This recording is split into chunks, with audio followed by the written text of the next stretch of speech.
Assalamualaikum warahmatullahi wabarakatuh. Innal hamdalillah nahmaduhu wa nasta'inuhu wa nastahdihi wa nastaghfiruh wa na'udzu billahi min shururi anfusina wa min sayyiati a'malina may yahdihillahu fala mudilla lahu wa may yudlil fala hadiya lahu wa asyhadu an la ilaha illallah wahdahu la syarika lahu wa asyhadu anna Muhammadan 'abduhu wa rasuluh. يا أيها الذين آمنوا اتقوا الله حق تقاته ولا تموتن إلا وأنتم مسلمون. يا أيها الناس اتقوا ربكم الذي خلقكم من نفس واحدة وخلق منها زوجها وبث منهما رجالا كثيرا ونساء واتقوا الله الذي تساءلون به والأرحام إن الله كان عليكم رقيبا. يا أيها الذين آمنوا اتقوا الله وقولوا قولا سديدا يصلح لكم أعمالكم ويغفر لكم ذنوبكم ومن يطع الله ورسوله فقد فاز فوزا عظيما. أما بعد فإن أصدق الحديث كتاب الله وخير الهدي هدي محمد صلى الله عليه وسلم وشر الأمور محدثاتها وكل محدثة بدعة وكل بدعة ضلالة وكل ضلالة في النار. Sedang pendengar rahimani wa rahimakumullah jami'an.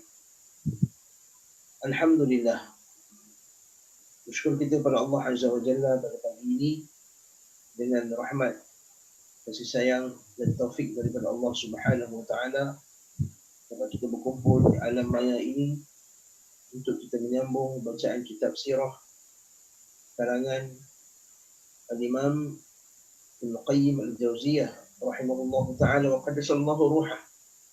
Kita bertajuk Zadul Ma'ad fi hadi khairil ibad. Zadul Ma'ad fi hadi khairil ibad. Zad bekalan, al-ma'ad bekalan untuk berjumpa dengan Allah Ta'ala di akhirat kelak. Di hadi khairul ibad, dalam menjelaskan hadi petunjuk Nabi Muhammad SAW sebaik-baik. Para sahabat radhiyallahu ta'ala anhum, para tabi'in kata para sahabat dahulu mengajarkan kami sirah sebagaimana mereka mengajarkan kami suratul Fatihah. Maksudnya para sahabat betul-betul ajar para anak-anak mereka dan juga tabi'in nak mengajar anak mereka sirah dengan bersungguh-sungguh, seumpama mengajar Fatihah, semua mereka menghafal. Kerana apa? Kerana Nabi SAW kata alaysa lakum fiyya uswah dan uswah. Tidakkah pada aku ini ada petunjuk, ada uswah? Ada uswah, itu petunjuk. Sebab sebagai seorang yang beriman kepada Allah Subhanahu wa taala dan beriman bahawa Nabi Muhammad, beriman bahawa Allah Subhanahu wa taala telah mengutuskan seorang manusia yang mulia untuk menunjukkan kita jalan kebenaran, Nabi Muhammad SAW, maka seharusnya tak lain tak bukan dan kita melainkan kita kena mengaji, kena belajar akan sirah Nabi SAW, mengambil permata-permata, mengambil harta-harta yang berharga daripada Nabi SAW. Sehingga Nabi SAW tidak meninggalkan kita harta, tidak meninggalkan kita seliput, tidak meninggalkan kita serban, tidak meninggalkan kita baju, tidak meninggalkan kita bekas-bekas, tetapi fa'innama warrathul ilma para Nabi itu meninggalkan ilmu. Faman akhadahu akhadha bihadzin wahid, maka telah mengambil ilmu yang banyak. Satu hari Abu Hurairah radhiyallahu anhu dia dapat sekelompok orang dekat masjid. Kata, kenapa kamu nampak sekelompok manusia berada di luar masjid sedang duduk-duduk bersembang-sembang membuang masa? Lalu dikatakan kepada mereka, kenapa kamu tak pergi ke masjid untuk mengambil harta-harta Rasulullah SAW yang sedang dibahagi-bahagikan? Maka mereka pun berlarilah, ingatkan harta duit ataupun seumpama dengannya. Mereka pun pergi ke masjid, tengok tak ada apa-apa, mendengar ada kuliah, ada pengajian. Lalu mereka jumpa Abu Hurairah, kenapa tak ada kuliah, tak ada pengajian? Bukankah sunnah Nabi SAW harta Nabi yang sangat berharga? Rasulullah Abdullah bin Amr al-As kata, aku ada dua benda yang aku sayang. Aku ada ladang aku, ladang kurma aku, dan aku ada buku hadis. Dan kalau kau tanya antara dua ini mana yang lebih aku sayang, lebih aku kalau siapa nak beli, kalau aku nak jual, aku nak jual yang mana, aku akan jual ladang aku. Aku akan bagi kitab hadis yang aku salin daripada Nabi SAW. Dia kata apa? Sunnah baginda SAW ini benda yang sangat mahal dan berharga. Apatah lagi pada zaman ini, tuan-tuan Allah Ta'ala telah mudahkan bagi kita dengan tercetaknya kitab-kitab yang sangat banyak, cukup hanya untuk kita beli dan bacanya saja, maka semoga-moga kitab ini tidak menjadi hujah ke atas kita, mendakwa kita di akhirat pula kalau kita tidak membacanya, tidak mengkaji sunnah Nabi SAW. Semoga Allah Ta'ala bagi kita kekuatan untuk mengkhatamkan kitabnya. Kita sekarang dah di jilid yang keempat daripada 8 jilid. Semoga Allah Ta'ala panjangkan umur kita dan memberi kita kekuatan untuk terus membaca kitab ini, ya, walaupun dah berapa tahun dah, saya dah 4 tahun dah kita kitab ni. Kita teruskan perjuangan kita untuk terus membaca kitab ini dan mengambil faedah daripadanya dan mengutip pengajaran-pengajaran dan ibrah daripada kisah yang kita baca. Tuan-tuan dan rahmatullah, tadi mukadimah, kita masuk terus ke kitab kita, iaitu kita masih lagi membincangkan tentang masalah-masalah fiqhiyah, masalah fiqh yang muncul daripada kisah pembukaan kota Makkah ini. Pada kuliah yang lepas, kita bincang panjang isu berkenaan dengan apakah Nabi SAW Mekah ini ditawan ataupun diperoleh melalui perjanjian damai. Dan yang rajih dalam masalah ini, yang sahih, dia adalah ditawan. Ada beberapa dalil. Yang pertama sekali, Nabi sediakan tentera.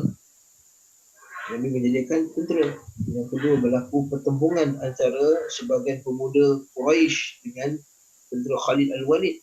Yang ketiga, Nabi menghukum bunuh 5 orang.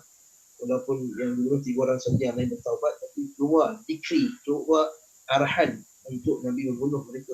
Yang keempat, tidak sabit, tidak ada pun kisah berkenaan dengan berlakunya perjanjian. Tidak berlakunya perjanjian macam perjanjian Hudaibiyah. Perjanjian Hudaibiyah disaksikan oleh 1,400 orang. Dan semua tahu perjanjian Hudaibiyah itu berlaku.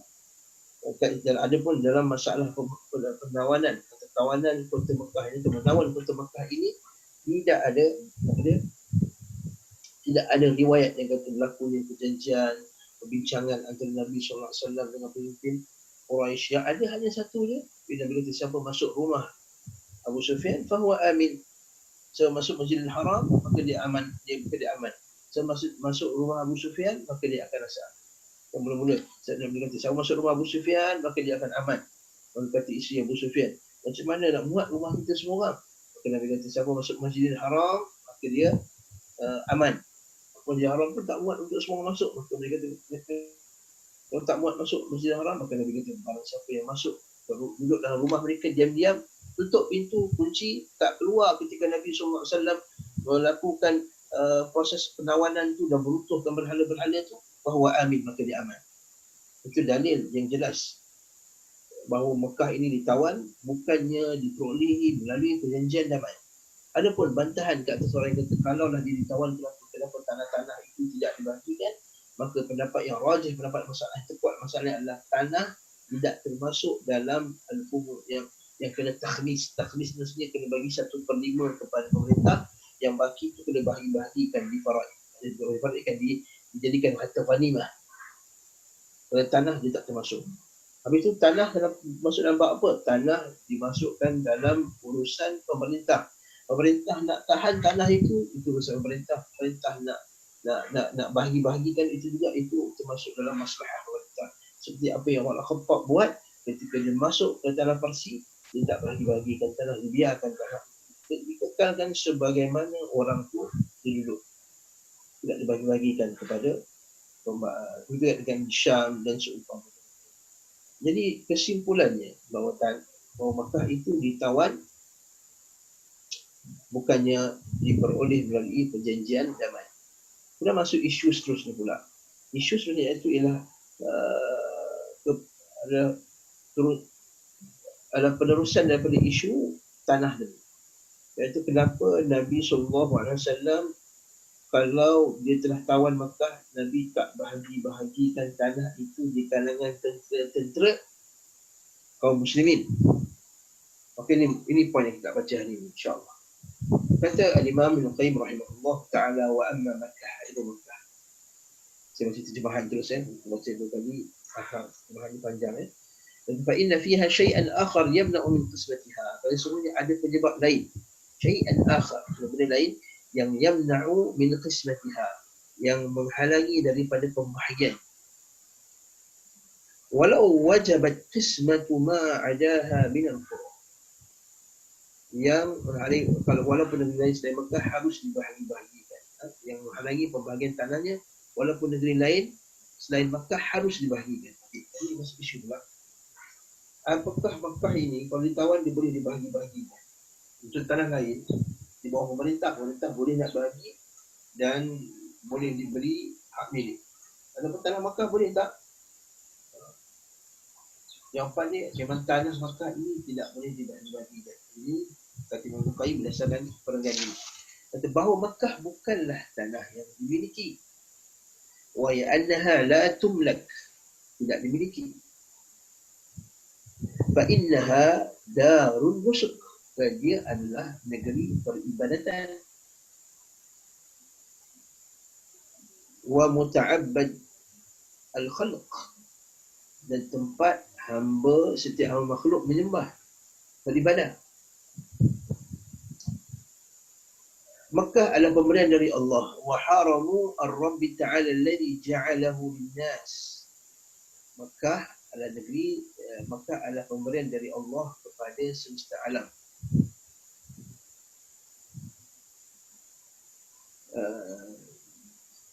Kat sini wa haramu rabbi maksudnya kat sini diterjemahkan sebagai, buku kita diterjemahkan sebagai pemberian daripada Allah. Sebenarnya ada ayat sebelum lagi. Dan terjemahan ni ada satu ayat dia tertinggal. Dia kata wa haramur rabb. Maka ini haram. Haramur rabb. Haramur rabb maksudnya apa? Kawasan larangan Allah. Maksudnya kawasan Allah Ta'ala. Ini kawasan Allah Subhanahu Wa Ta'ala. Haramur rabb. Kawasan Allah Ta'ala. Alladhi ja'alahu linnas. Yang Allah Ta'ala jadikannya untuk manusia. Sawa'anil akifi fihi wal bad. Sama ada orang yang beriktikaf padanya ataupun yang tinggal dalamnya ataupun orang yang datang dari luar. Jadi terjemahan orang yang terjemah ni dia kurang halus ya. Terjemahan ni dia macam ada skip-skip ayat ni.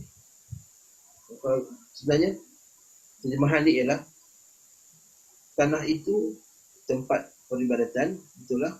Setiap tempat, setiap makhluk menyembah, betul. Wa haramur rabbi. Tak sebut itu, tak sebut. Maka itu adalah haramur rabb. Haram ni kan kawasan larangan Allah Ta'ala. Kawasan Allah Ta'ala yang tak boleh orang ceroboh sesukai. Tak boleh orang buat maksiat dalam ni. Ini haram. Ini macam dalam hadis Nabi dia kata, likulli malikin hima fa inna himallahi maharim. Setiap raja dia ada kawasan larangan. Fa inna himallahi maharim. Kawasan larangan Allah Ta'ala itu ialah perkara yang Allah Ta'ala telah haramkan. Jadi Makkah itu di tanah haram. Tanah haram itu tanah yang dimuliakan, yang tak boleh tumpahkan darah padanya, yang tak boleh mencuri, tak boleh buat maksiat. Jadi Nabi SAW bila sampai ke Madinah dia kata, ya Allah, aku memohon kepadamu ya Allah agar jadikan Madinah ini tanah haram sebagaimana Ibrahim dulu dah minta bagi Makkah supaya Makkah jadi tanah haram. Jadi maksudnya Nabi SAW minta, akhirnya Madinah pun jadi tanah haram. Ma baina labataiha, ma baina harwa harratain, al-harwa antara dua tanah harwah tu, tanah yang hitam tu, baina dua labatain, iaitu dua bukit di utara dan di selatan. Maka itu kawasan tanah haram. Jadi Makkah ini tanah haram, haramur rabbi. Yang Allah Ta'ala jadikan dia, yang Allah Ta'ala berikan dia, jadikan dia untuk semua orang. Sawa'an, sama ada, al-akif. Kalau kita ayat nanti kat bawah ni, surah Al-Hajj. Al-akif itu orang yang tinggal dalam Makkah. Maka orang Makkah dia nak duduk, dia nak beribadah, pergi beribadah. Suka tidak ada semua boleh, tak ada semua boleh tahan. Ini halal. Wal-bad pula orang yang duduk dekat Arab Saudi, dia duduk dekat luar. Jadi kita akan tengok benda huraian dia oleh Ibn Qayyim. Maksudnya Makkah ni kalau kita datang duduk mana-mana pun tak ada siapa boleh halang. Masuk, buat kemah, duduk. Sebab apa? Sebab Allah Ta'ala kata apa? Dia ja'alahu linnas. Ja'alallahu linnas. Allah Ta'ala kata ja'alnahu linnas. Ja'alnahu, kami telah jadikannya untuk sekalian manusia, sawa'anil akifi wal bad. Sama ada orang yang akif yang duduk kat Mekah ni ataupun orang luar, orang Arab Badui, semua luar lah. Duduk, tak ada siapa boleh halang mereka. Sawa'anil akifi wal bad. Sawa'anil akifi wal bad. Jadi barakallahu fiik. Fahiya waqfun min Allah, maka dia tanah waqaf Allah alal alamin. Ini baru dia masuk balik. Dia skip 2 ayat, masuk balik dalam terjemahannya. Kata Makkah adalah pemberian dari Allah. Baca terjemahan tak best tentang Allah baca Arab. Dan Makkah adalah waqaf sebenarnya. Sebab kalau dia bahasa Arab dia, fahiya waqfun min Allah. Waqaf daripada Allah kepada lil alamin. Lepas tu wahum fihi sawa, semua hamba setara dalam kepemilikannya. Ini hukum asal. Ini hukum asal dari rumah. Hukum asal Makkah itu semua setara. Jadi siapa masuk dalam tu, dia boleh duduk mana-mana yang dia nak. Tak siapa boleh halang.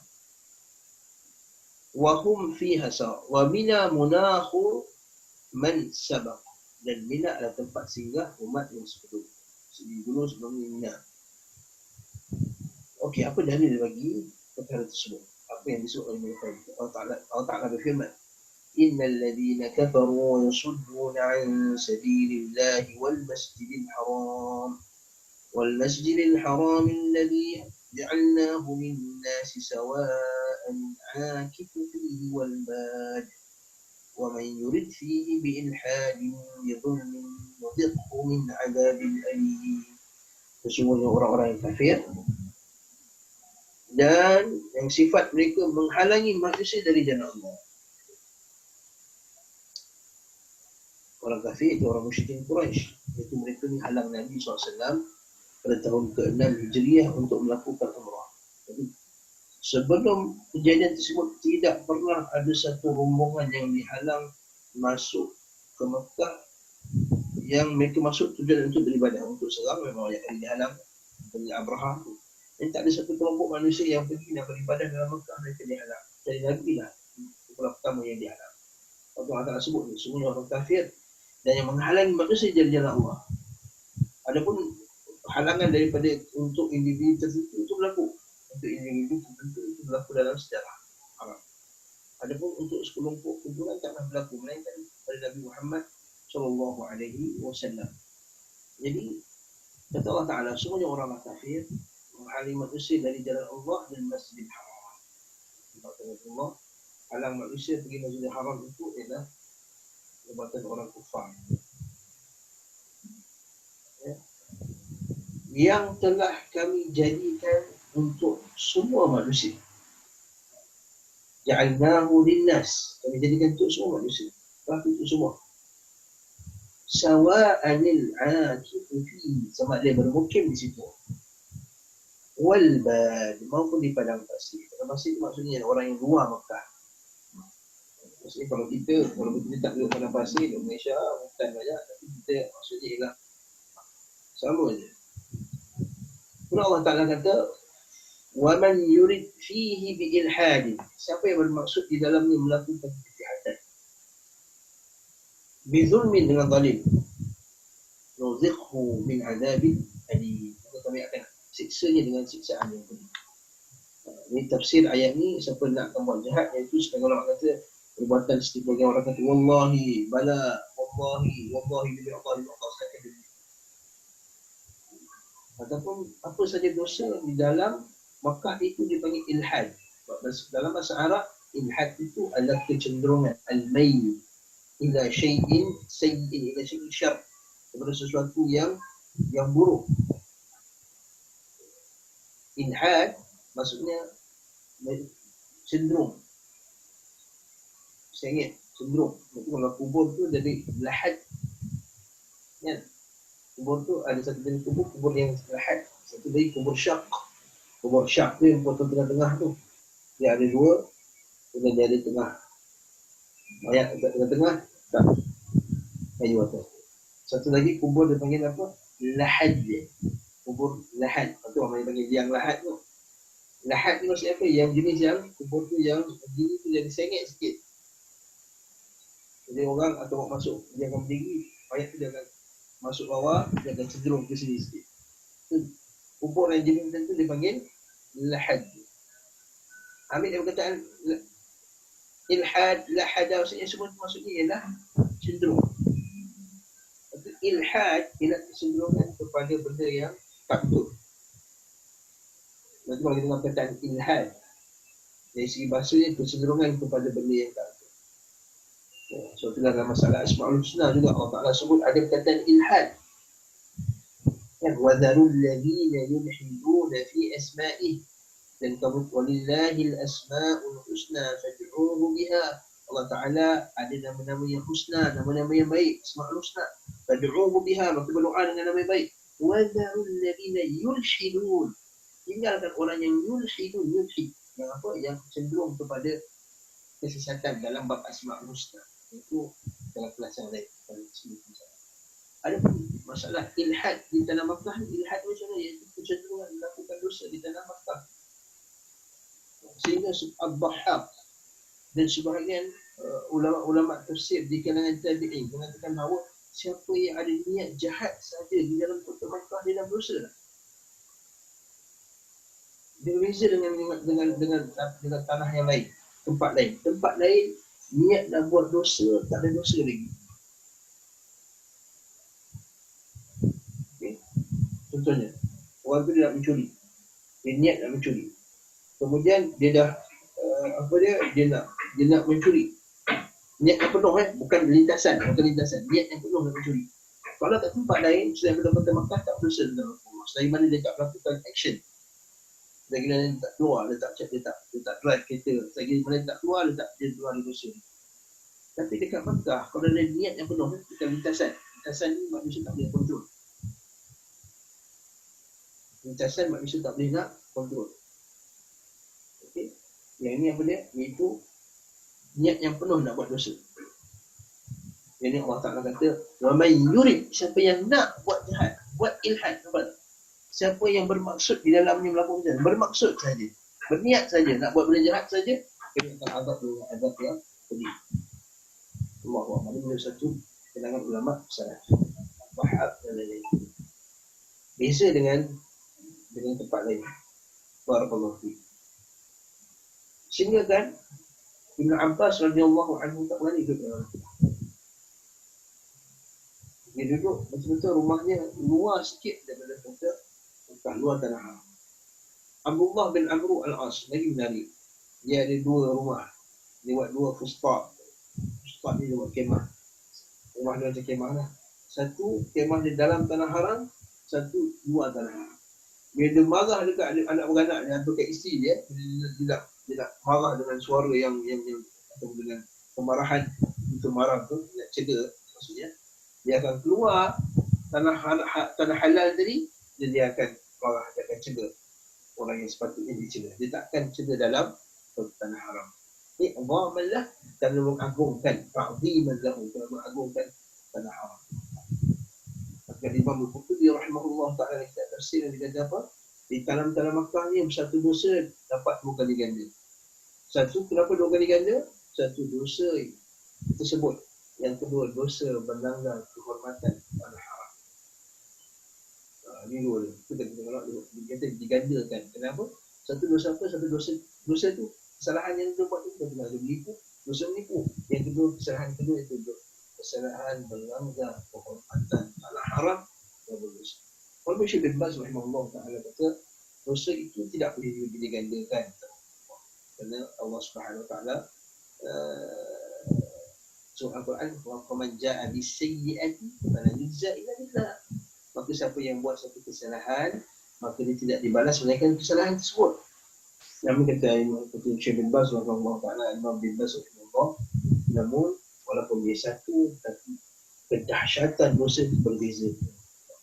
Sama ke orang yang mencuri di kedai-kedai biasa dengan orang mencuri dalam istana? Sama ke orang yang melakukan zina di hotel dengan melakukan zina dalam masjid? Tak sama. Allah. Tapi itu lebih mulia. Sama tak orang yang makan haram di luar bulan Ramadan dan makan yang haram dalam bulan Ramadan? Ya, dosa dia sama satu, tapi kedahsyatan dosa dia tak sama. rahimakumullah jami'an. Suatu ayat ni ayat yang sangat perlu diberi perhatian. Wa man yurid fihi bi ahli bi dhulmin yudkhil min adabillah. Bentar lagi baca dalam media sosial ada orang yang luar musta'an, semua baru terbaca sedang kita lama dah. Ada orang dia meliwat anak dia, Allah umur 17 tahun di tanah haram, di dalam hotel di Makkah ketika melakukan umrah. La haula wala quwwata illa billah. La haula wala quwwata illa billah. Satu dosa liwat. Dosa liwat anak dia. Terus tu ketika safar umrah yang keempat di tanah haram. La haula wala quwwata illa billah. La haula wala quwwata illa billah. Besarnya betapa besar dosa tersebut. Allahu Akbar. Alhamdulillah ini dah. Satu dah. Orang Melayu itu kalau bicara halal jangan cakap dia elok. Kita ada asasnya. Cuma janganlah sampai jadi sampai nak cakap benda betul pun tak boleh kan. Ada setengah orang cakap benda betul tak boleh. Kalau panas jangan cakap panas, tak boleh. Cakap panas. Kalau makanan tak sedap jangan cakap tak sedap. Kalau cakap tak sedap nanti sampai baliklah tak sedap. Bukan macam tu. Barakallahu fiik. Tak benar. Okey. Ada pun kisah ini jadi dimaksudkan dengan Masjidil Haram dalam ayat di atas, iaitu seluruh tanah haram. Apa poin daripada ayat ni? Iaitu Allah Ta'ala kata, kami jadikan tanah haram ini untuk sekalian manusia. Sekalian manusia. Tanah haram ini untuk semua manusia. Sebab itulah Nabi SAW, bila tawan Makkah, Nabi tak berhati-bagikan tanah tu. Tanah haram tu. Sebab tanah haram ni untuk seluruh manusia.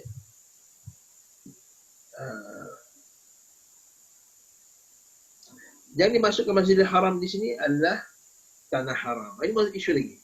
Allah Ta'ala kata apa? Ja'alnahu yasuduna. Dia kata apa? Menghalang manusia daripada masjid wal Masjidil Haram. Masjidil Haram ni tanah haram. Kat sinilah hujah. Sebagai orang kata, yang kita sebut dulu kan, kalau solat, kalau kita pergi umrah, 100,000 tu dapat pahala dalam masjid tu ke, ataupun seluruh tanah haram dapat 100,000. Yang ni jadi masalah yang diperkhilafkan para ulama. Wallahu alam, yang sahih, yang rajih dalam masalah adalah seluruh tanah haram tu dapat 100,000.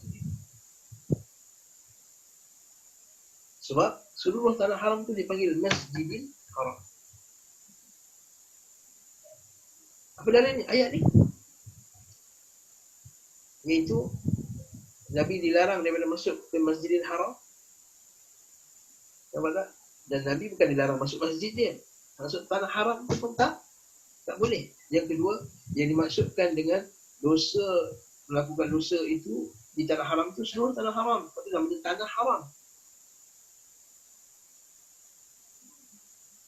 Bukannya Masjidil Haram tu saja yang berdosa tanah haram. Seluruh tanah haram. Dan tanah haram seluruhnya dipanggil Masjidil Haram. Yang ketiga, ketika Nabi berhijrah, berisra' mi'raj. Nabi mulakan Isra' Mi'raj daripada mana? Daripada rumah makcik dia. Rumah Atikah. Rumah Atikah dalam masjid ke luar masjid? Rumah Atikah di luar masjid. Tetapi Allah Ta'ala sebut apa? Subhanalladzi asra bi'abdihi laylan minal masjidil haram ilal masjidil aqsa alladzi barakna hawlah. Maha suci Allah yang telah menjalankan hamba daripada Masjidil Haram ke Masjidil Aqsa. Sedangkan Nabi tak mulakan daripada Masjidil Haram. Dalam masjid, bukan tempat Kaabah tu. Tapi dekat mana? Dekat rumah makcik dia yang berada di luar kota, luar daripada masjid. Jadi as-sahih 100,000 tu dekat mana-mana tanah haram. Ini saya ingat ini saya pernah ditafsir dulu dengan Syekh Abdul Rahman Al-Ajlan. Abdul Ajlan tu guru di Masjidil Haram. Dia sebut masukan Quran sana tu kajian tafsir surah Al-Isra. Betul tak? Tapi saya ingat betul isu. Lepas tu teman-teman yang tafsir dekat tafsir Ibn Kathir dekat Masjidil Haram dengan Syekh Abdul Rahman Al-Ajlan. Hafizallah wa aqwalallahu baqa. Allah Ta'ala panjangkan umur. Syekh Abdul Rahman Al-Ajlan ni dia tafsir ayat ni disebut seluruh tanah haram tu dapat 100,000. Tapi tak syak lagi solat dalam masjid itu lagi lah besar pahalanya. Okey, pertama Pertama apa dia? Dapat pahala untuk saf depan. Orang yang paling depan safnya bersolat, nanti dialah yang paling awal-awal sekali akan dipanggil ketika dihisab nanti.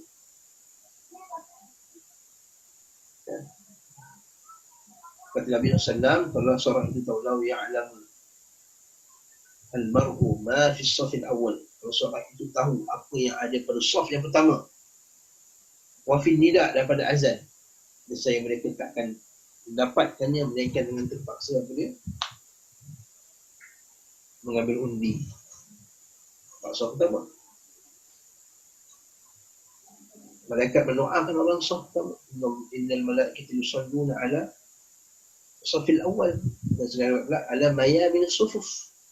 Itu orang yang penuhkan saf hadapanmu. Malaikat mendoakan orang yang memenuhkan saf yang awal. Yang ketiga, dapat menghadiri solat jemaah yang lagi ramai. Sebab Nabi SAW hadis sahih kata, salatul rajul ma'ar rajul afdal. Solat lelaki bersama solat lelaki afdal, lebih baik daripada solat lelaki bersorangan. Solat seorang lelaki bersama solat 3 orang lagi afdal daripada solat 2 orang. Solat 4 orang lagi afdal daripada solat 3 orang. Solat 5 orang lagi ramai solat lagi afdal. Di Masjidil Haram, ribu orang solat lagi afdal. Lagi pahala ghada ilal masjid warah. Dia kata man ghada ilal masjid, siapa yang berjalan ke masjid kemudian dia patah balik, setiap kali dia pergi, Allah Ta'ala bana lahu baitan fil jannah, berbina satu rumah dalam syurga. Kemudian bila dia patah balik ke rumah, Allah Ta'ala bina satu lagi rumah dalam syurga. Barakallahu fiik. Besar tak banyak? Besar. Seterusnya pula, Nabi kata, suratul khutbah, setiap langkah ke masjid itu, apa dia? Menghapuskan satu dosa. Menaikkan memberi satu pahala dan menaikkan satu darjat. Menaikkan satu darjat. Nabi kata, hadis yang sahih. Al-kafarat, apakah itu darajat, apa itu kafarat? Malaikat, hal ta'lamu ya Muhammad fima yakhtasimul mala'ul a'la. Wahai Muhammad, kamu tahu tak, malaikat-malaikat di langit ni duduk sedang bertengkar sebab apa? Sedang bergaduh mulut ni sebab apa? Itu tentang apakah benda yang kafarat dan benda yang menghapuskan dosa, wa darajat, yang menaikkan darjat. Lalu Allah Ta'ala beritahu kat Nabi Muhammad SAW, antara dia al-kafarat itu kathratul khuta ilal masajid. Kathratul khuta ilal masjid, banyakkan langkah ke masjid. Lagi apa lagi? Dapat masuk masjid pula, kalau baca doa, Allahumma ftahli abwaba rahmatik. Masuk masjid pula, maka dia seumpama orang yang salat. Nabi kata, barang siapa yang lepas salat, dia duduk lagi lepas tu, dia seumpama sedang bersalat, walaupun dia tak salat lagi. Walaupun dia tak salat, kita lepas salat, Allah, Assalamualaikum warahmatullahi. Dia duduk, betul tak? Kita berduduk. Berzikir subhanallah, subhanallah. Tertulis bagi dia, masa ni sedang salat lagi. Fahuwa fis salati ma kanatis salatu tahbisuk. Kata Nabi SAW. Maka dia seumpama dalam salat, selagi mana salat itu dia masih lagi ditertahan sebab salat. Kalau dia nak salat lagi, lepas ni dia duduk lagi. Allahu Akbar. Apa lagi? Dia masuk masjid pula, dia akan nampak Allahumma gfir lahu. Malaikat akan doa, Allahumma gfir lahu warhamhu. Kita masuk ke masjid, kita duduk je dalam tu, malaikat akan duduk kat kepala kita, malaikat akan kata, Allahumma gfir lahu warhamhu. Allahumma gfir lahu warhamhu. Allahumma gfir lahu warhamhu. Allahumma gfir lahu warhamhu. Allahumma gfir lahu warhamhu. Allahumma gfir lahu warhamhu. Allah, ampunilah dia rahmatinya. Ya Allah, ampunilah dia rahmatinya. Ya Allah, ampunilah dia rahmatinya. Allah, ampuni. Malaikat tak berhenti-henti, dia akan doakan sedemikian sampailah dia tiada di masjid ataupun dia berhadas. Besar tak pahala tuan-tuan Allah. Besar sangat pahala. Allahu Akbar. Kan? Dan hadis lain pula Nabi kata, "Wantidharus salati ba'da salati, fadzalikumur ribat, fadzalikumur ribat." Nabi kata, nak tak aku tunjuk kepada kamu perkara yang menghapuskan dosa, memberikan kepada dan menaikkan derajat. Nabi sebut isbaghul wudu' indal makarih. Apa dia? Isbaghul wudu' indal makarih. Ambil wuduk ketika waktu tak suka, waktu subuh-subuh. Yang kedua, wa kasratul khutbah ila masajid, banyak melangkah di masjid.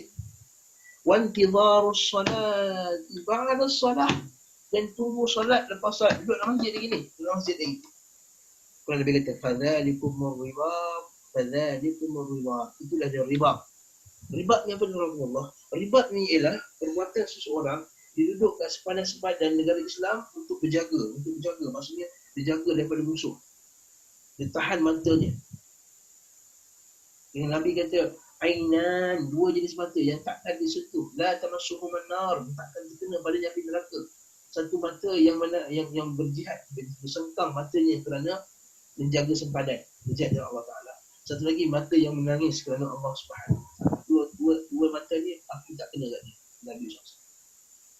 Dan antara yang berjaga mata tu, kata Nabi SAW, orang yang ditunggu salat dalam masjid dan tunggu salat seterusnya, dia seumpama orang yang dalam ribat. Ribat maksudnya dalam keadaan menjaga sempadan itu, sempadan tanah Islam. Dan Nabi kata ribatul yaumi wal lailah, yaum wal lailah khairun min dunya wa ma fiha. Ribat, jaga sempadan itu lebih baik pada dunia dan segala isi ini. Barakallahu fiik. Subhanallah. Nabi kata sambil masjid macam pergi ribat. Sambil masjid macam pergi ribat. Banyak tak lagi? Apa lagi nak sebut? Banyak sangat dah. Ini belum lagi mendengar bacaan Quran imam. Dengar bacaan Quran imam. Apatah lagi doa pahala merapatkan saf.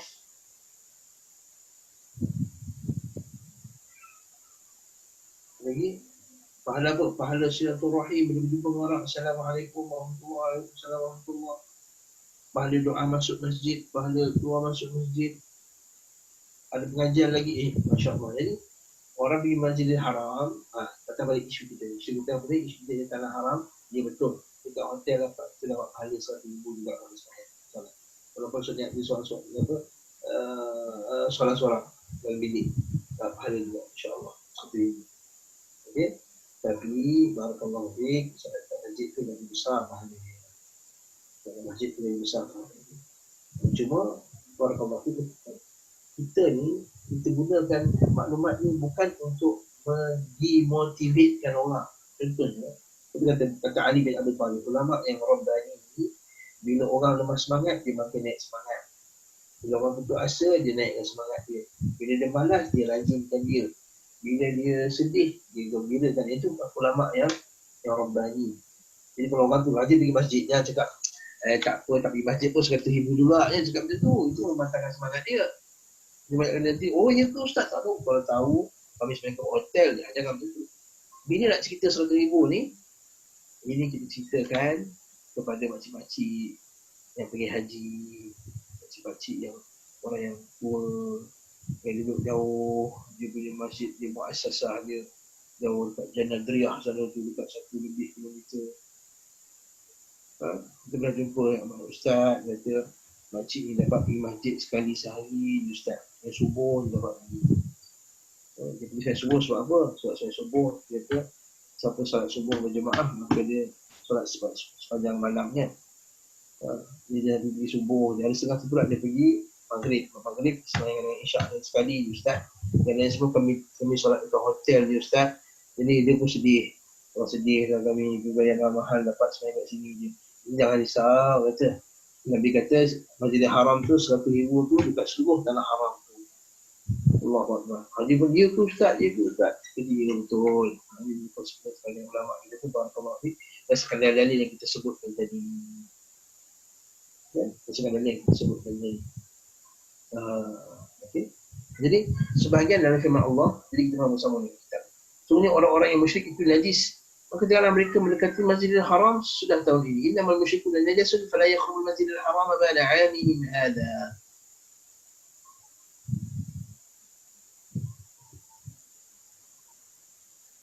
Nampak? Sebenarnya orang musyrik itu najis.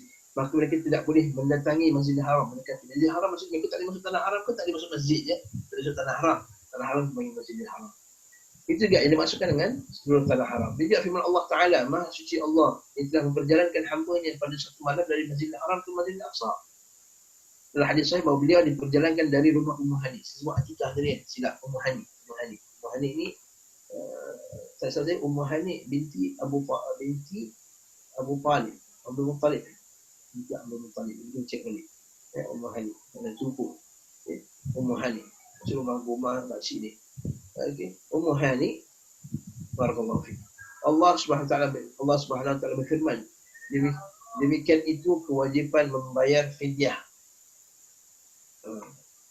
bagi orang yang keluarganya berada di sekitar Masjidil Haram, orang yang dzalika liman lam yakun ahluhu hadiril Masjidil Haram. Tidak berada di sekitar Masjidil Haram, itu sekitar tanah haram. Jadi menurut sepakat dari ayat di atas, bukanlah kehadiran di tempat salat. Yang dimaksudkan adalah mendatangi tanah haram dan mendekati. Dan konteks ayat tentang haji menunjukkan hal itu. Allah Ta'ala berfirman, dan bagi siapa yang menghendaki menyimpang dalam dan perbuatan zalim di tanah haram, maka kami akan memberinya azab yang menyakitkan. Dan ini tidak mengkhususkan tempat salat, melainkan dimaksudkan adalah tanah haram seluruhnya, yang mana Allah telah menjadikannya sama. Patah balik pada surah Al-Hajj tadi yang mula-mula tadi kita baca.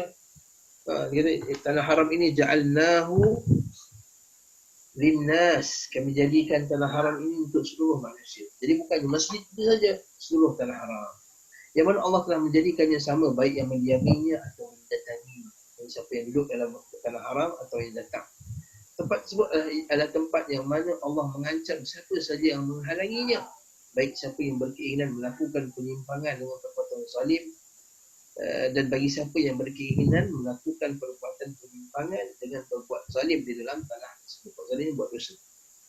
Maka tanah haram dan seluruh masyairnya, syairnya itu seluruh masyairul haram, iaitu segala ibadah-ibadah haji, tempat syiar haji. Sya'air Allah, wa man yu'azzim sya'air Allah fa innaha min taqwal qulub. Jadi tempat masyair ni seperti Safa, Marwah, tempat sa'i, Mina, Arafah, separuh pada Arafah tu, separuh pada Masjid Nabirah tu, Arafah, Tanah Haram, Muzdalifah, dan tidak dikhususkan hanya pada salah satu, tidak pada yang lain. Dan tak dikhususkan. Mereka semua manusia bersepakat di semua, bersyarikat di semua bahagian, maksudnya berkongsi semua dalamnya. Maka tak boleh nak halang siapa pun. Mekah adalah tempat haji dan peribadatan mereka. Maka tak ada hak halang. Okay? Mekah adalah masjid dari Allah, wakaf dan pemberiannya untuk seluruh makhluk ini. Ini kalau orang tanya, Ustaz, habis itu sekarang ni kita terhalang, tak boleh pergi haji, tak ada visa lah apa semua. Ini isu lain. Ini kerana maslahah. Ini kerana ada maslahah, ada kepentingan umum yang perlu kita jaga. Ada maslahah. Apa maslahah? Iaitu maslahah kalau sekarang ni, kita biar semua dia masuk. Apa jadi? Nanti terlampau krem dalam tu. Terlampau krem nanti jadi apa? Membahayakan keselamatan. Berlaku pijak-pijak nanti. Orang terpijak. Berlakunya nanti ada orang tak ada tempat tinggal. Ada orang yang terhalang daripada minum air yang bersih, dapat makanan yang bersih, sanitization ataupun apa dia punya sanitari, maksudnya apa tu? Dia punya pembuangan najis dia. Apa yang kalau semua masuk, bayangkan semua masuk, kita bagi semua masuk, kemudian duduk mana-mana, dibuang najis kat situ, yang ni kencing kat sini, yang ni, nampak tak? Jadi sekarang ni kerana masalah, sekarang umat Islam tak seramai macam dulu. Namun bila dibenarkan masuk dalam rapat ni, kita tak boleh nak halang dia. Patutlah kat sini kata Rasulullah. Dan ayat yang kita baca ni adalah ayat yang sangat besar dari dia bagi setengah orang yang dia cuk tempat dia. Dia cuk tempat dia, ini tempat saya. Saya dah cuk awal-awal, tak boleh. Satu. Tak boleh cuk-cuk. Duduk, dia duduk. Kalau kita bangun, kita bangun. Tak boleh cuk-cuk dah. Tak boleh siapa boleh halang. Ini setengah orang dia bayar cuk-cuk. Dia ambil, dia letak, ajak ramai-ramai, letak cuk duduk situ. Boleh dia keluar, dia pergi makan tengah hari lah apa semua, dia masuk balik. Dia lainlah kalau dia tahan sekejap sebab nak letak Al-Quran, lain cerita. Kita nak minta cawan air zam-zam, itu lain cerita. Tapi nak cuk orang lain letak kat situ, apa booking tempat tu, aku nak pergi makan. Dia tak boleh tu, jangan. Menzalimi orang lain. Tetap kita pergi keluar makan, rasa sakit perut pula, pergi toilet apa semua, tempat tu kosong. Tak boleh, mana boleh. Macam tu. Jadi zaman sekarang, kenapa Ustaz ada yang dihalang? Dihalang kerana faktor-faktor tadi, faktor-faktor masalah. Lampau orang takut terlampau ramai. Masuk contohnya ketika ketika pembinaan Masjidil Haram, maka dikecilkan kuota. Maka tak boleh kita gunakan ayat ni dalil ni untuk menghalang. Tapi tu Ustaz, kenapa kerajaan Saudi dihalang Iran ketika itu? Saudi menghalang Iran kerana masalah juga, kerana pada tahun sebelumnya mereka telah melanggar undang-undang yang menyebabkan kematian beberapa ratus orang ketika haji, dan dapati bahawa mereka sengaja melakukan perkara tersebut. Jadi mereka nak melakukan ilhad tak? Apabila mereka nak melakukan ilhad dalam masjid Masjidil Haram, maka boleh tak dilawan? Boleh. Allah Ta'ala kata dalam Quran, dalam surah Al-Baqarah tu, faman i'tada 'alaikum fa'tadu 'alaihi bimithli ma i'tada 'alaikum. Siapa yang melampaui batas ke atas kamu, maka balas dia. So mana mereka telah melampaui batas kepada kita. Jadi itu isu yang ada sekarang. Jadi tak boleh nak hujah kata sekarang ni yang pula Saudi sekarang ni buat kota susah nak masuk, tak buat kota tu kerana ada masalah yang tertentu yang bukan tujuan dia untuk yasudduna nasa 'anil Masjidil Haram, bukan maksud orang yang nak menghalang manusia dari beribadah kepada Allah Subhanahu Wa Taala. Bahkan perbuatan itu telah menjamin Tuhan Allah Taala telah memberikan keselesaan kepada orang yang nak buat haji. Barakallahu fiik. Jadi jangan samakan dengan isu yang kita sebutkan tadi. Jadi Makkah adalah masjid dari Allah. Wakaf dan pemberiannya darinya untuk seluruh makhluk. Ustaz, kalau wakaf kenapa ada hotel besar-besar Ustaz kat depan tu? Kalau wakaf kenapa kita kena masuk nak ada hotel? Barakallahu fiik. Jadi satu lagi isu sekejap kita akan jawab. Apakah langsung tak boleh ada pemilikan secara individu di kawasan Tanah Haram? Kalau tak boleh pemilikan secara individu, habis tu kenapa kita nak duduk sana, kita kena duduk hotel, kena bayar Ustaz? Sekejap lagi kita akan jawab soalan ini. Bismillah ta'ala. Jangan risau. Jadi isu yang ada khilaf di kalangan ulama. Adakah langsung tak boleh ada pemilikan individu? Contohnya tak boleh ada rumah langsung ke kalau kita beli satu bilik hotel. Dan sekarang ni dekat Zam-Zam Tower tu dia ada buat bisnes. Okey. Jadi kita beli hotel, beli bilik-bilik dalam tu, bayar 1 juta, 2 juta, dan bilik tu kita sewakan. Dapatlah hasilnya selama 10 tahun, lepas 10 tahun diwakafkan balik ke Masjidil Haram. Diwakafkan ke Masjidil Haram. Itulah hotel Zam-Zam Tower kat depan tu, di situ wakaf. Situ besar-besar wakaf. Orang yang beli hotel tu, dia hanya memilikinya selama beberapa tahun, bukan selama-lama. Kemudian setelah beberapa tahun, bilik hotel yang kita beli tu dia akan diwakafkan kepada Masjidil Haram. Jadi yang dapat untung siapa? Masjidil Haram juga. Itu cerita lain, nanti kita akan tengok. Nanti kita akan buat isu ni. Apakah tak boleh ada pemilikan individu langsung? Sebab Nabi, ada ayat dia kata Tanah Haram semuanya milik Allah, semuanya milik kita manusia. Sawa'an al-akif wal bad. Akif wal bad. InsyaAllah kita akan buat lagi bincang. Jadi Makkah adalah masjid dari Allah, wakaf dan pemberian darinya untuk seluruh makhluk. Kerananya Nabi SAW menolak jika didirikan sebuah rumah, ada kita maksud tadi, di Mina yang dapat menjaganya dari sengatan panas sangat. Rasulullah bersabda, Mina adalah tempat singgah bagi yang setia. Kalau orang nak buat rumah, Nabi halang. Jangan buat rumah dekat Mina. Sebab tak ada orang buat rumah kat Mina. Rumah. Tapi semua kemah kosong. Sebab apa? Sebab saya haji, orang nak duduk situ. Dan itulah majoriti ulama dan para imam salaf dan khalaf.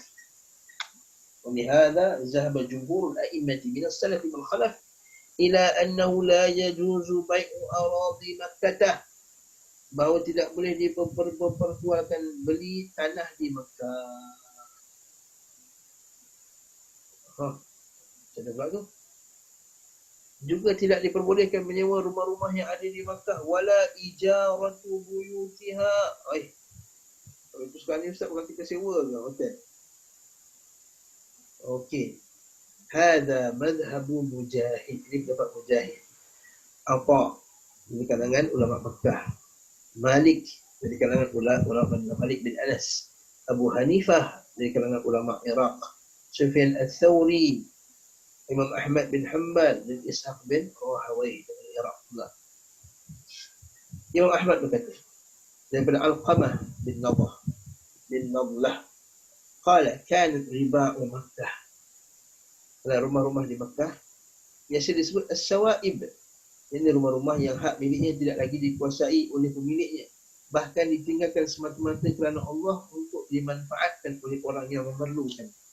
Pada zaman Rasulullah SAW. Maksudnya orang kat Makkah ni, dia duduk di situ, rumah tu, dia walaupun ada rumah tapi dia biar je lah, masuk je lah. Abu Bakar dan Umar. Pada zaman Rasulullah, pada zaman Abu Bakar, Umar bagi siapa yang memerlukannya. Dia boleh, siapa yang memerlukannya, dia boleh duduk kat rumah tersebut, dan siapa yang tak memerlukannya, dia boleh tinggal. Macam rumah tu macam rumah wakaf. Itu zaman Nabi dulu, zaman Abu Bakar dengan zaman Umar Al-Khattab radhiyallahu anhu. Allahu Akbar. Allahu Akbar. Okey. Jadi kita akan tengok macam boleh ada pemilikan pula. Dia juga meriwayatkan daripada Abu Abdullah bin Umar, barang siapa yang memakan hasil sewa rumah-rumah Makkah, maka semuanya dia telah memasukkan ke dalam perutnya api neraka jahanam. Allahu Akbar. Cuma hadis ini dikatakan hadis ini mauquf, berhenti pada Abdullah bin Umar. Ad-Darqutni meriwayatkan secara marfu' dari Nabi SAW, kenapa sesungguhnya Allah telah mengharamkan tanah Makkah. Okey, inna Allah harrama Makkah fa haramun bai'u riba'iha wa aklu thamaniha, dan kita telah haram jual beli tanahnya dan haram memakan hasil jual beli tanah Makkah. Ibnu Ahmad mengatakan Ma'mar bin Rashid sedekah daripada kami dari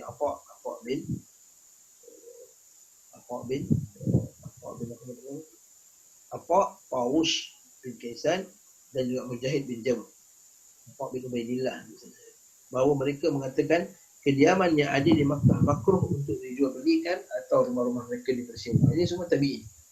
Imam Ahmad menyebutkan dari Al-Qasim bin Abdul Rahman. Dia berkata, barang siapa yang memakan dari hasil rumah-rumah Makkah, maka dia hanyalah memakan api dalam perut. Ahmad mengatakan, Hisham menceritakan kepada kami. Dia berkata, Hajjaj menceritakan kepada kami. Hajjaj ni, bukan Hajjaj ni Hajjaj bin Syair. Bukan Hajjaj bin Yusuf Al-Thaqafi. Dari Mujahid, dari Abdullah bin Umar. Dia mengatakan dilarang menyewakan rumah-rumah di Makkah dan juga memperjualbelikan tanah kediaman yang ada di Makkah. Disebutkan dari Atha, dia mengatakan telah dilarang dari menyewakan rumah-rumah di Makkah. Ahmad mengatakan Ishaq bin Yusuf menceritakan kami, berkata Abdul Malik menceritakan kami, dia berkata Umar bin Abdul Aziz menulis surat kepada Gubernur Makkah berisi larangan kepada mereka dari menyewakan rumah-rumah di Makkah. Maksud larangan sewa ni maksudnya bagi free je bagi orang duduk. Dia mengatakan bahawa perbuatan tersebut haram. Ahmad menghikayatkan daripada Umar bahawa beliau melarang penduduk Makkah membangun pintu bagi rumah-rumah mereka. Orang kata jangan buat pintu pula rumah, biar masuk je, agar pada pendatang dapat singgah sekendak mereka. Dan dihikayatkan dari Allah bin Umar dari ayahnya bahawa dia melarang menutup pintu-pintu rumah di Makkah. Juga melarang siapa yang rumahnya tidak memiliki pintu agar tidak membuat pintu bagi rumah. Siapa rumah tak ada pintu, jangan buat pintu, dilarang. Dan bagi yang memiliki pintu pada rumahnya agar tidak menutupnya. Dan hal ini bukan setiap masa, pada musim haji.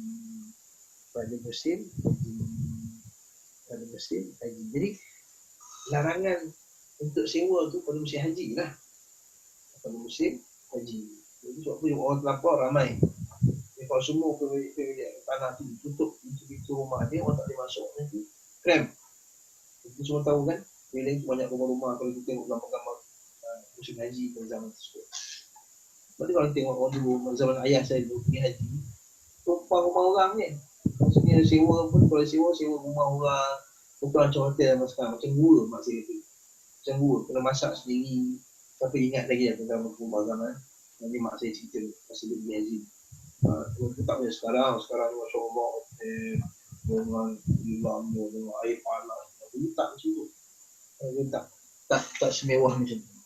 Ada gambar, kita tengok gambar. Dalam gua, dalam rumah. Okay? Ada pun ulama yang membolehkan jual beli dan menyewakan tanah dan kediaman di Makkah. Makkah. Ini pendapat yang kedua pula. Dia kata boleh jual beli, boleh sewa. Kalau kita ada bilik, ada hotel apa semua boleh. Boleh kita miliki hotel dan kita sewakan pada orang. Boleh. Apa dalilnya? Ada pun ulama yang membolehkan jual beli dan menyewakan tanah dan kediaman di Makkah. Mengatakan dengan adanya sandaran hukum yang membolehkan hal itu. Dari kitabullah, sunnah rasulnya, amal para sahabat dan khulafa' rasyidin. Apa dalilnya? Pertama sekali, surah Al-Hashr. Allah Subhanahu wa taala berfirman, lil fuqara'il ladzina ukhriju min diyarihim wa amwalihim yabtaghuna fadlan min Allah wa ridwana ila akhir ayat. Juga orang-orang fakir yang berhijrah, yang diusir dari kampung halaman dan dari harta benda mereka. Kalau kita tengok dalam bahasa Arab, ukhriju min diyarihim, mereka dikeluarkan dari diyar. Diyar tu jamak dar. Dar maksudnya rumah. Dar maksudnya rumah. Diyar jamak ni. Diyarihim apa? Him. Diyarihim, rumah mereka. Rumah mereka. Rumah mereka. Allah ilaih. Rumah mereka. Bila sebut rumah mereka, maksud itu menunjukkan apa? Bahawa ada pemilikan tak? Kalau itu rumah seluruh umat Islam, maka Nabi Allah Ta'ala takkan sebut di rumah mereka. Seluruh rumah. Rumah mereka. Allah Ta'ala takkan sebut rumah mereka. Allah Ta'ala kata daripada Makkah, daripada tanah umat Islam. Sebab sebut rumah mereka. Itu dalam surah Ali Imran, fallazina hajaru wa ukhriju min diyarihim, dari kampung halaman rumah mereka. Rumah mereka lagi. Itu dalam surah Al-Mumtahanah, innama yanhaakumullahu 'anil ladzina qataluukum fid-din wa akhrajuukum min diyarikum, dan yang mengeluarkan kamu dari rumah kamu. Kat sini diterjemahkan negeri lah. Dia rumah kamu. Dan membantu orang lain untuk mengusirmu. Sebenarnya Allah hanya melarang kamu menjadikan sebagai kawanmu orang yang memerangi. Maksudnya larangan jadikan orang kafir yang memerangi itu sebagai teman kerana agama dan mengusirmu dari negeri. Jadi Allah menyandarkan kediaman bagi mereka. Dan bentuk penyandaran ini adalah penyandaran pemilikan. Semua tahu. Allah ini maksudnya katakan kitabi, hada kitabi, hada kitabuhu, itu kitabnya. Kitab maksud pemilikannya, miliknya. Liman hadal kitab? Hada kitab al-ustaz. Kitab al-ustaz.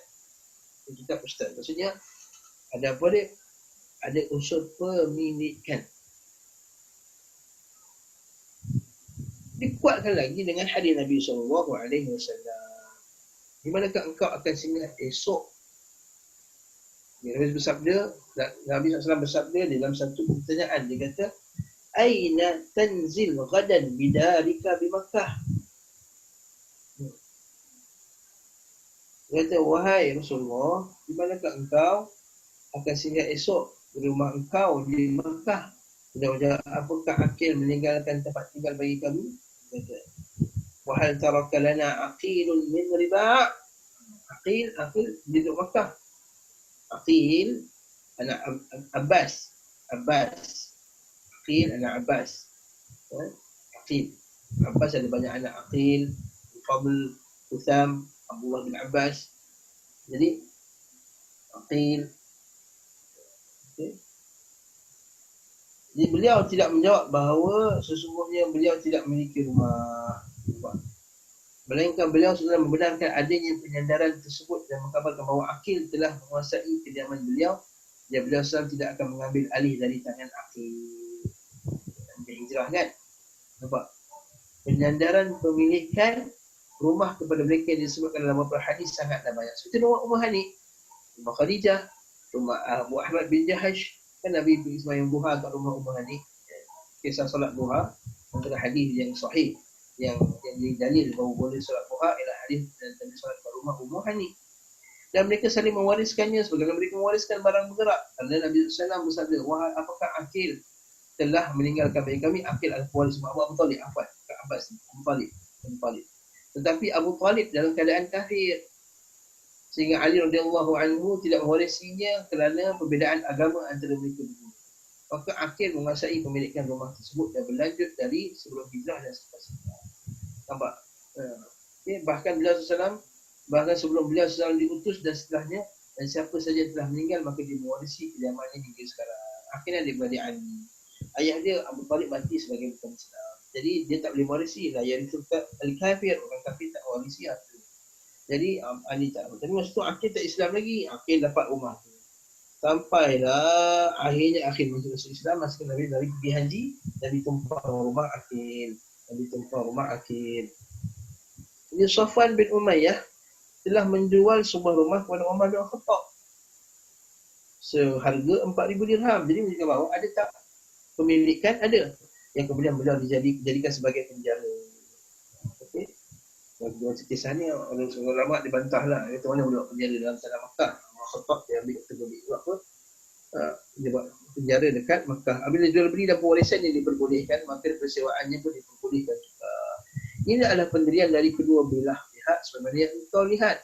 Argumentasi mereka ditinjau dari kekuatan dan keakuratannya tidak dapat tolak. Argumentasi Allah sebagainya tidak akan menguburkan sebagainya lain. Mereka sebahagiannya membenarkan sebagainya lain. Dan diwajibkan mengamalkan segala konsekuensinya serta mengikuti kebenaran di mana saja berada. Kebenaran dunia. Okey. Pendapat yang tepat adalah pendapat yang mengamalkan semua dalil dari kedua belah pihak. Masya Allah, ini memang begitu satu kaedah dalam bila pertembungan hadis. Bila bertembung antara satu hadis dengan satu hadis. Nampak zahir dia macam bertembung. Kalau satu sahih, satu tak sahih, itu mudah. Satu sahih, satu tak sahih, itu mudah. Maka kita ambil hadis yang sahih. Tapi kalau dua-dua untuk ulama kata hadis dua hadis itu sahih, maka apa sikap kita? Apakah kita ambil satu dan tolak yang satu lagi? Maka tanya bagi qawaid tarjih, kaedah tarjih. Antara kaedah tarjih yang kuat disebut oleh Al-Imam Ibn Rajab Al-Hambali. Dan juga banyak ulama Al-Imam Nawawi juga sebut masalah ini, iaitu seelok-eloknya sebelum kita tolak satu hadis, eloknya kita cuba nak amalkan dua hadis dulu lagi bagus. Kita amalkan dua-dua lagi bagus. Supaya dua-dua hadis kita amal, kita tak tinggalkan salah satu. Lepas tu kata Ibn Qayyim ni, pendapat yang tepat adalah pendapat yang mengamalkan semua dalil dari kedua belah pihak. Macam mana pula Ustaz? Satu tu kata tak boleh memiliki kan? Semua tanah untuk orang awam. So ini pula ada hadis tadi, kisah Safwan bin Umayyah tadi dia jual tanah dia, kisah memilikan rumah oleh Aqil, kata Abu Talib, kisah jual beli tanah tadi, apa semua, dan penisbatan rumah itu kepada Ummu Hani, kepada Khadijah, kepada sekian-sekian itu bahawa ada pemilikan dekat situ. Jadi bahawa rumah dapat dimiliki, dihibahkan, diwariskan, dan dijual beli. Jadi kita amalkan kedua dalil. Iaitu pertama apa dia? Bahawa rumah dapat dimiliki, dihibahkan, dihadiahkan, diwariskan dan dijual beli. Perpindahan kepemilikan adalah pada hak bangunan, bukan pada tanah dan tempat. Masya Allah. Jadi Ibn Qayyim dia tajam. Dia kata, okey, yang dinisbahkan tu rumah ke tanah? Dinisbahkan tu rumah, bukan tanah. Tanah tu milik Islam. Adapun rumah itu milik orang yang membinanya. Itu dia cuba gabungkan dua-dua. Kan tadi kata tanah haram ni semua milik Allah untuk semua. Dan ini pula rumah tu rumah fulan. Jadi rumah fulan, tanah tu milik Allah Subhanahu Wa Taala. Jadi Bila perpindahan kepemilikan adalah pada hak bangunan, bukan pada tanah dan tempat. Bila bangunannya telah hilang, maka tidaklah dia diperbolehkan memperjualbelikan tanah bangunan. Dia diperbolehkan membangun dan mengembalikan bangunannya seperti semula. Dia lebih berhak untuk menempatinya dan menempatkan siapa saja yang dikehendakinya di dalam rumah tersebut. Tidak diperbolehkan baginya untuk mengambil nilai ganti tinggal melalui transaksi sewa menyewa.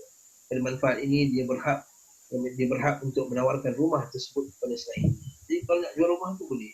Dia diistimewa ke atas tanah tersebut kerana sudah lebih dahulu dan juga kerana keperluannya.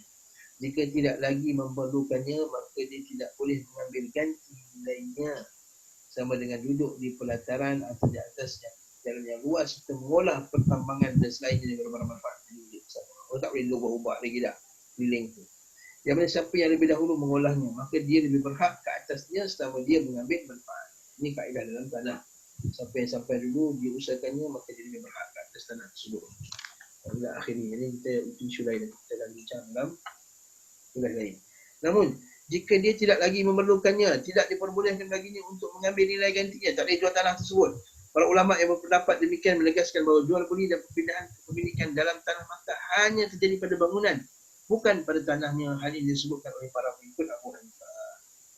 Jika ada yang mengatakan kalian telah menolak persewaan tanah tersebut tapi memperbolehkan memperjualbelikannya, apakah ini ada keterangan yang super dari syariat? Sedangkan dalam syariat transaksi sewa menyewa lebih luas daripada transaksi jual beli. Dan jual beli telah dilarang, namun persewaan diperbolehkan. Sama halnya dengan wakaf dan kehormatan wanita, atau sebaliknya maka kami tidak. Dijawab bahawa masing-masing dari transaksi jual beli dan sewa menyewa adalah transaksi yang terpisah. Yang satu tidak memberi kelaziman bagi yang lainnya dan pembolehan dan pelarang. Ini tak sama sewa dengan jual beli. Dan juga sumber keduanya berbeza dan hukum akan berkaitan dengan keduanya berbeza. Diperbolehkan transaksi jual beli dikarenakan terjadi pada suatu tempat di mana penjual adalah orang yang dikhususkan atas tempat tersebut dan dari selain. Kena boleh jual beli sebab dia memang tanah dia. Okey.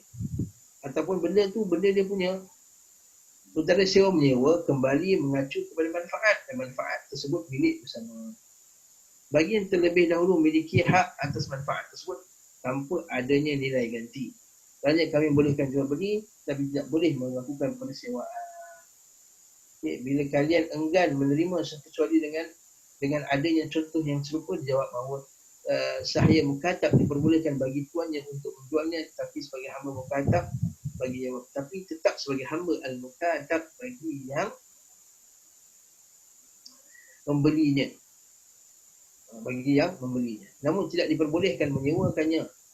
Dalam transaksi sewa tersebut akan mengumpulkan semua manfaat dan upaya sang hamba yang dimiliki transaksi al-kitabah itu hamba tersebut dimiliki Allah. Maksudnya ni, kalau hamba dalam kitabah, katakanlah hamba tu dia nak bebaskan dia dalam mukatabah ni apa dia? Seorang hamba dia dah buat deal dengan tuan dia kalau dapat bayar sejumlah wang maka dia bebas.